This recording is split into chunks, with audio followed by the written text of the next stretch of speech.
Good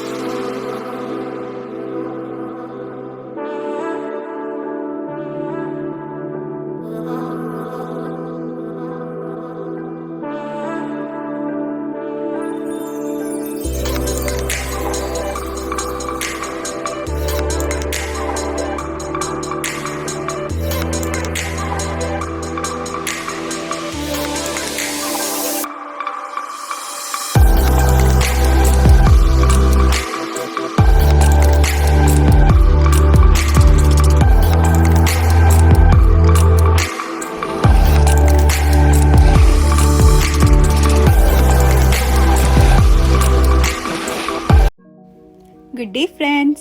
तो कैसे हैं आप सब। तो आज थोड़े दिन के इंटरवल के बाद मैं फिर से आ गई हूँ एक और लॉन्ग ब्लॉग के साथ, और आज मैं आप लोगों को दिखाऊंगी यहाँ पे अक्सर मेरा वीकेंड कैसा जाता है। तो चलिए देखते हैं।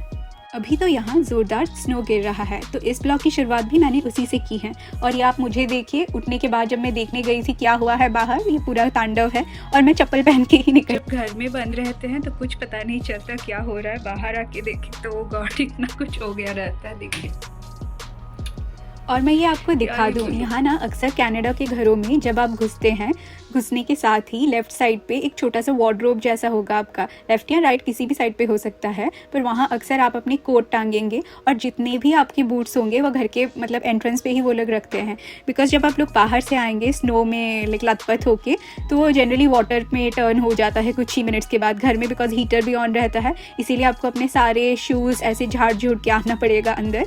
एक ट्रे जैसा होता है जिसे हम अक्सर बोलते हैं बूट ट्रे, तो वहाँ आपको अपने सारे जूते रखने पड़ेंगे। और ये आप लोग देख सकते हैं पूरा एक स्नो फिल्ड मॉर्निंग है, पेड़ रास्ते सब कुछ स्नो से कवर हो गए हैं।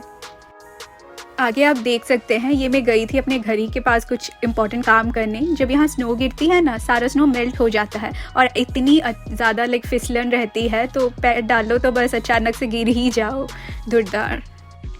फिर क्योंकि वो सैटरडे था और मुझे बहुत क्रेविंग हो रहा था कुछ ऐसा चाट चटपटा खाने का, तो मैंने बोला चलो एक रेस्टोरेंट मैंने ढूंढा था उसे गूगल में। I didn't knew about it's review. उसका नाम कुछ बटर चिकन रोटी है। हाँ, नाम भी इतना अजीब ही है उसका, पर हम लोग वहाँ ढूंढ के, वो हम मेरे घर से थोड़ा बहुत ही ज़्यादा दूर है, हम लोग फिर भी गए थे क्योंकि मुझे वहाँ समोसा चाट खाना था ऐसा कुछ। तो जब हम रेस्टोरेंट पहुँचे, इंटीरियर तो बहुत ही मस्त था, पर हाँ एक चीज़ मैं आप लोगों को इधर बता दूँ, यहाँ के इंडियन रेस्टोरेंट्स में स्पेशली हम जहाँ रहते हैं इतना ज़्यादा भीड़ रहता ही नहीं। इसीलिए जाने के बाद थोड़ा डर सा भी लगता है, अरे मतलब फूड फ्रेश मिलेगा भी या नहीं वहाँ पे, बिकॉज कोई आता ही नहीं। तो हमने तो यहाँ लिया था, उन्होंने एक कड़क चाय लिया था, और बिकॉज मैं चाय कॉफ़ी कुछ नहीं पी थी, मैंने एज़ यूजुअल जिसके लिए मैं आई थी वही लिया। मैंने एक समोसा चाट लिया था, पर उस दिन बहुत ठंड थी और मैं सिर्फ एक नॉर्मल जैकेट में चली गई थी, तो यहाँ it was very very cold. हाथ पैर सब कुछ जम ही रहे थे ऐसे, क्या बोले। और ये जो आप एक हट जैसा स्ट्रक्चर देख रहे हो, ये मेरा फेवरेट है। मैं अक्सर सोचती हूँ मैं ब्रेकफास्ट बना के यहाँ आ जाऊँ, कभी धूप हो तो यहाँ खाऊँ, पर ऐसा टाइम ही नहीं होता। पर यहाँ मुझे ये वाला स्ट्रक्चर बहुत ज़्यादा पसंद है। यहाँ अक्सर ऐसे क्लाउडी ही रहता है, तो इस मौसम के साथ आपको जीना यहाँ सीखना ही पड़ता है, आदत सी हो जाती है लाइक कुछ दिन बाद। और लेक के किनारे सब लोग वॉक करने आते हैं। जब भी यहाँ स्नो छूट जाता है, लाइक थोड़ा सा भी मेल्ट हो जाता है स्नो, सब लोग खुशी खुशी घर से बाहर निकल जाते हैं। फिर ये एक और लेक का फ़ोटो मैंने डाला है, हम लोग अभी गए थे, उस दिन थोड़ा आफ्टरनून में धूप था। यहाँ ज़्यादा खुश मत होइए, यहाँ धूप होती है तभी लाइक टेम्परेचर -5 -6 ही होता है।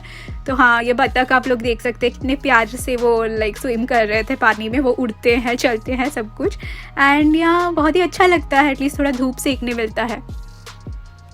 एक और अमेजिंग सी चीज़ मैं आप लोगों को दिखाने वाली हूँ, जो है फार्मर्स मार्केट। तो मैं हो रही थी घर में बोर, क्योंकि वीकेंड भी था, तो मैंने डिसाइड किया कहाँ चले। बहुत सारा दिमाग लगाने के बाद मुझे यहाँ आसपास मिला कि एक हाई होप्स नाम का कोई फार्म था। मैं उसका नाम भी डाल दूँगी यहाँ पे, आपको अगर जाना हो आप लोग जा सकते हैं। तो वो थोड़ा आउटस्कर्ट्स ही में था, तो हम लोगों ने डिसाइड किया चलो यहाँ चलते हैं, बिकॉज बहुत अच्छी धूप खिली थी उस दिन संडे पे सुबह सुबह। तो हाँ, हमने अब खाया पिया, उसके बाद हम निकल पड़े इस फार्म की तरफ। जाने का तो राइड बहुत ही डिफ़िकल्ट था, पर इट वॉज़ वर्थ इट। तो फार्म में क्या मिल रहा था मैं बता दूँ, वहाँ अक्सर ऐसे फर्मेंटेड पिकल्स, फिर क्या बोले fresh produce of vegetables, cheese, cakes, बहुत कुछ मिलता रहता है, जैम्स, मेपल सिरप। मैं आप लोगों को बता दूँ, जिन लोगों को भी नहीं पता, यहाँ का maple syrup is like trademark, सब कुछ है। अगर कोई भी इंडिया जा रहा है कनाडा से, आप उसे बस मेपल सिरप ही लाने बोल दीजिए उसके साथ। तो इस फार्म में हम सब कुछ ऐसे देख देख के घूम रहे थे, और कुछ ऐसे वेजिटेबल्स भी थे वहाँ पे जिसका मुझे नाम तक नहीं पता, मैंने पहली बार देखा था वहाँ पे, तो मैं उन्हें घूर रही थी आखिर ये है कहाँ क्या। तो उसके बाद हाँ, हमने भी यहाँ से कुछ ख़रीदा है। हमने लिया है एक हनी जो फ़िल्टर्ड नहीं था, और हमने और एक लिया है कि कीवी का जैम। अगर ऐसी जगहों से हनी नहीं उठाए तो क्या ही लेना। हम एक्चुअली कन्फ्यूज़ थे, मेपल सिरप ले या हनी ले। फिर मैंने डिसाइड किया चलो हनी ही लेते हैं, बिकॉज हनी का थोड़ा और ज़्यादा मेडिकल पर्पज़ यूजेज तो है, इसीलिए वो मल्टीपर्पज़ काम आ सकता है। और ऐसे जगह से अगर हनी नहीं ले तो क्या मॉल से ले वो मिलावट वाला Honey. That's why I chose Honey only.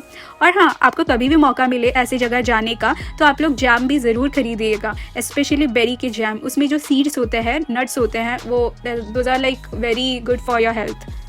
मैंने अक्सर देखा है कि हम लोग जैम बाहर से ही ख़रीदना प्रेफर करते हैं, पर आपको अगर कभी भी मौका मिले तो घर में ही जैम बना लीजिए। ऐसा नहीं है कि आप सिर्फ बेरीज़ का जैम ही बना सकते हैं, लाइक स्ट्रॉबेरी हो सकता है, ब्लूबेरी, अगर आपके वहाँ अवेलेबल है तो बनाइए। या फिर आपके यहाँ जो भी फल, लाइक मैंगो सीजनल वाला बनाइए, मैंगोज़ की जैम बना सकते हैं, एप्पल बना सकते हैं, ऑरेंज बना सकते हैं। और मैं आप सभी को वही रिक्वेस्ट करूँगी, घर में ही बनाइए।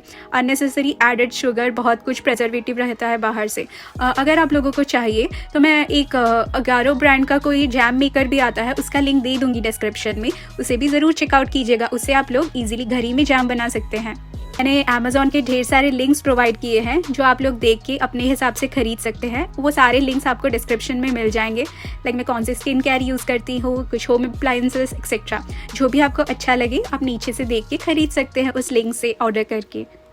ये जो आप लोग देख रहे थे, ये हमारे वही लेक ओंटेरियो ही है।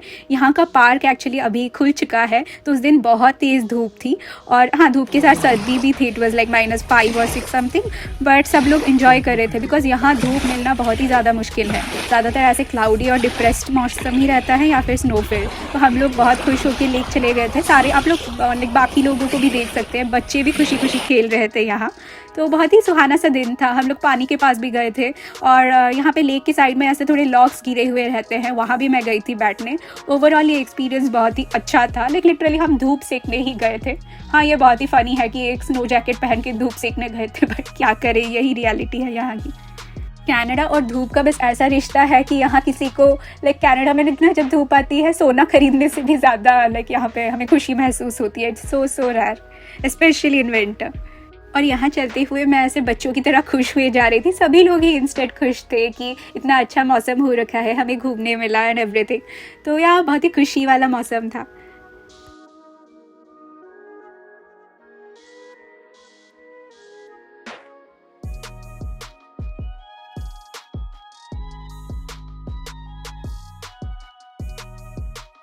और जी हाँ, ये भी मैं आप लोगों को बोलना चाहती हूँ, मुझे बहुत सारे सवाल आ रहे थे कि वो लोग भी कनाडा आना चाहते हैं। तो हाँ, कोई कंट्री को आप ऐसे दूर से जज मत कीजिए। अभी रियलिटी क्या है उस जगह पे, आप लोग कैसे जी सकते हैं, इन्फ्लेशन कितना है उस कंट्री में, सब कुछ एनालाइज करके ही आइएगा। अगर मुझे चांस मिला मैं जल्दी उस पर भी एक वीडियो लाने की कोशिश करूँगी। पर यहाँ देख संभल के आइए। All that sparkles is not gold, and every country has a separate problem. तो यहाँ डेफिनेटली इन सब का ख्याल रखिए। और हाँ, चैनल को और प्लीज़ सारे लोग इस चैनल को सब्सक्राइब कर दीजिएगा। और कोई भी आप लोगों का सवाल हो, आप लोग मुझे प्लीज़ कमेंट कीजिए। इस वीडियो को ज़्यादा से ज़्यादा शेयर कीजिए, लाइक कीजिए, और सब्सक्राइब भी कर दीजिए please. Thank you for watching.